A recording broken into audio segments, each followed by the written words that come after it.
শেষ ঠিকানা যদি ৩.৫ হাত মাটি হয়, তাহলে কিসের তো ক্ষমতার দাপট?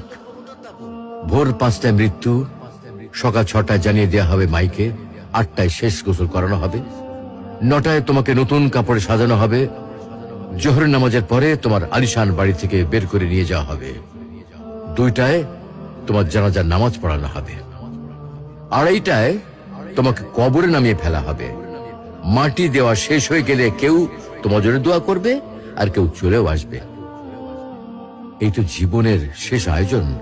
তো কিসের তো অহংকার, কিসের তো ক্ষমতার দাপট? হ্যাঁ, ক্ষমতা কারো জন্য চিরস্থায়ী নয়। অন্যায় ভাবে কাউকে ঠকালে একদিন ঠিক নিজেকেও ঠকতে হবে, এটাই নিয়ম। হ্যাঁ, এটাই নিয়ম। ভোরের সূর্যোদয়ের আলোতে যে পৃথিবী আলোকিত হয়, সন্ধ্যার সূর্যাস্তে তা আবার হারিয়ে যেত দেখি। অসত্য দিয়ে সত্যকে কখনো ঢেকে রাখা যায় না। প্রকৃতি